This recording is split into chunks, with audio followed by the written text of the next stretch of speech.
रितेश पांडे जी के वो गाना हुआ था डेब्यूट सॉन्ग अंकिता सिंह के साथ में। हम बताई कौन चैनल पर देखे के मिली, कब तक सुने के मिली, तो वीडियो को लास्ट तक तू लोग देखत रहा। छोटा सा वीडियो हमारा रहेला, लेकिन पूरा बताई ना छोटा सा वीडियो में भी। तो वीडियो के साथ में बना रहे लोग, बताओ तनी जिससे कि रितेश पांडे जी के ये गाना सबसे पहले तू लोग पोस्टर का देखला। पोस्टर का नाम रखल बा शासन भी आपन। मतलब पोस्टर देखला के बाद पता चल जाता है कि रंगदारी सॉन्ग बा। अब वाकई में रंगदारी सॉन्ग बा, क्या शासन देखत रहे लोग कैसन लिखल बा, एकदम बंदूक उंदूक पर सजा के।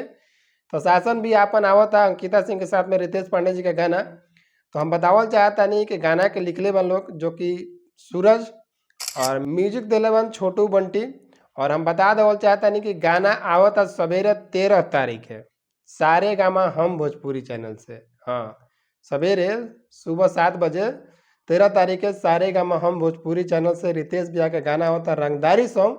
और रंगदारी सॉन्ग जैसन बा कि तू लोग देखबा तो मतलब कहबा कि हाँ भाई साहब पांडे जी गाना लेकर आए हैं तो बहुत बढ़िया लेकर आए हैं।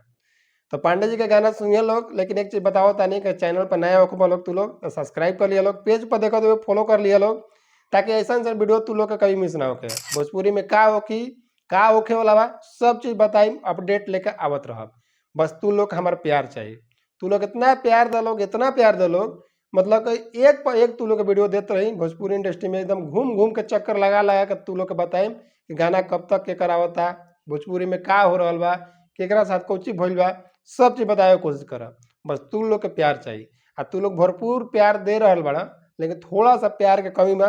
वीडियो हमारा अपन अपने फैमिली अपने दोस्त यार के पास शेयर कर दो। और थोड़ा सा कमेंट करके लोग तू बतावा कि कहाँ से हमारे तू लोग वीडियो के देख रहा बड़ा लोग, कहाँ कहाँ से लोग देखा था, जे भी देखा था कमेंट करके जरूर बतावे कि हम वीडियो कहाँ से तू लोग देखा था, ताकि हमरो पता चले कि हमारे वीडियो कहाँ कहाँ तक लोग जाता, कहाँ कहाँ के लोग देख रहा बन, ताकि हमरो उत्साह बढ़ी और हम और कुछ बतावे के और कुछ बनावे के कोशिश करम। ताकि तू लोग के भोजपुरी इंडस्ट्री के अंदर तक जाके घुस के कोशिश करब कि बात कहाँ से कहाँ चल रहा बा, सब चीज़ वीडियो में बतावे के कोशिश कर रहा बानी। तो प्यार थोड़ा सा कमी बा, तो वो प्यार तू लोग दिखा दा, ताकि भोजपुरी इंडस्ट्री के हिला के हम तू लोग के सब चीज़ बतावत रही।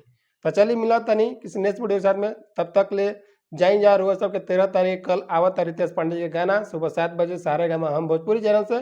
तो भरपूर प्यार आशीर्वाद देते रह लोग, हमारे वीडियो पर ऐसे ही बने रहा लोग।